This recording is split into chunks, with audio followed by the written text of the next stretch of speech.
Honorable Minister Sawantji, Mr. Hota, Mr. Sinha, it's great pleasure to be here, joining the PSU Awards function which Bradstreet organizes.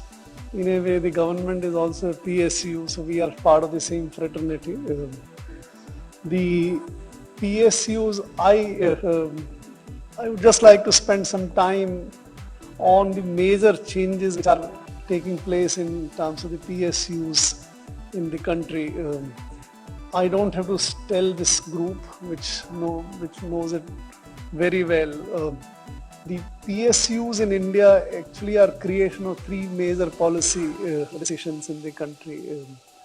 One was taken way back in 1956 and all, when it was decided that the commanding heights of the economy should be in the public hands, and a lot of public sector got created. Then there was also a decision in 60s and 70s to nationalize many of the private sector entities, and we had from textile to many other industries nationalized, which came and became part of the public sector. And lastly, we have the new businesses where the public sector took over in competition with the private sector. So this is what is our world of PSU today. We have 257 operating entities in the central government. Many of them are making profits. Some of them are making losses. It's a large universe. Very good part of the economy is contributed in terms of taxes, in terms of turnover and everything. But over the years, after we especially followed the policy of liberalization, allowed competition. So today, today's public sector is quite different than what it was in 60s, 70s, 80s and 90s. I think almost in all sectors today, the public sector is competing with the private sector. There is very little of the public sector which is exclusively reserved, or there is only, though there are some areas where very major entities still contributed by the public sector. For example, coal, almost 98-99% or 95% of the coal production in the country in the public sector. But many are, and this is now increasingly being realized that the growth of the economy to higher and higher will take place when more of the investment takes place from the public sector, from the private sector. Government has its own limitations also in terms of contributing to the equity and otherwise. So public sector should also be able to raise money from the private sector and from the public by way of issues, and all the government can't contribute.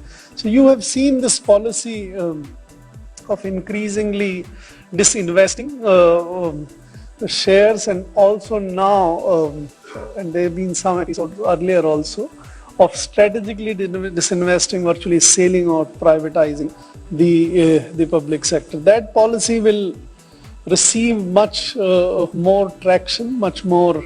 You would recall the announcement made in this budget this time.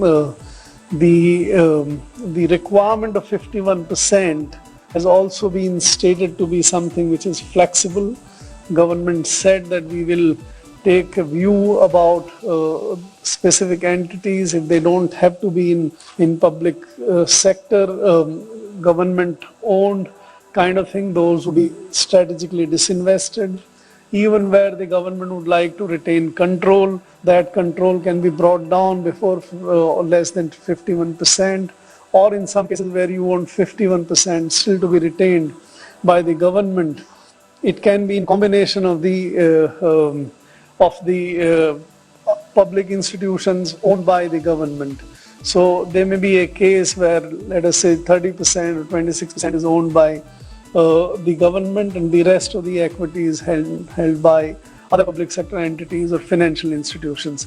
So the time has come. The way things will move going forward is where you would see increasingly the government subjecting the PSUs either to privatization or to increased competition.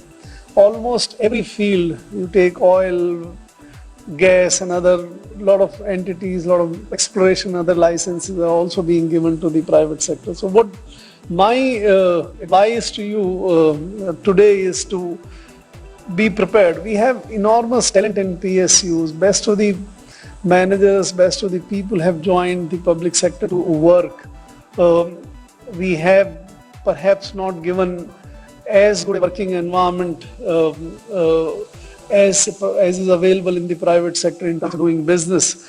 But we need to be prepared now for going forward, competing with the private sector and still excel and do it.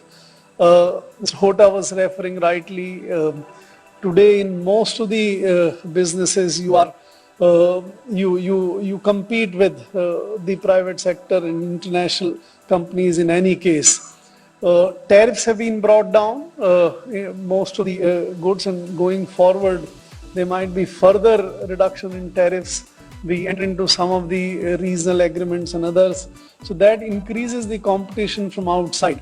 So my understanding is that the PSUs will need to be far more resilient, far more technology driven, far more competitive to survive and to do well in times to come. If you look at a situation, let's say 20 years from now, you might see a large number of reduction in the PSU. Many of the 257 central PSUs which are today, several of them are loss makings or non-operating. There is no point in their continuing to be a PSU. Let us keep these strong and vibrant PSUs which can compete globally and nationally to be doing that business.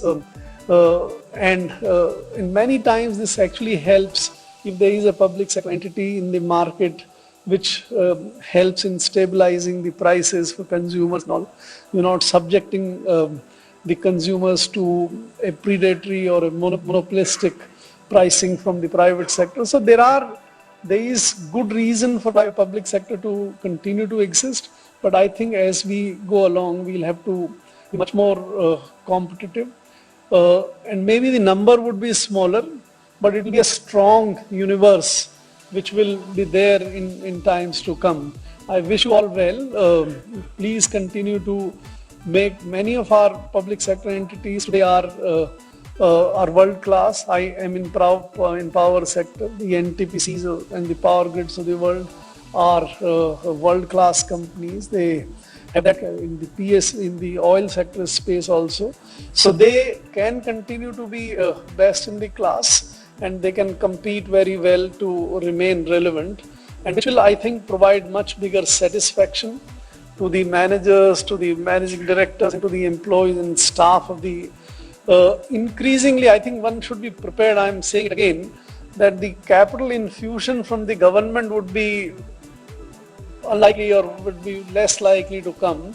So you should be able to raise money from the markets, produce products, design product, come up with products which are competitive and which you can produce at rates and prices which are sort of competitive to capture the market, not only the domestic market, but also the international market. So on this occasion, I would wish all the winners very well. I think they have done well, they deserve it. And thank you very much and all the best. Thank you.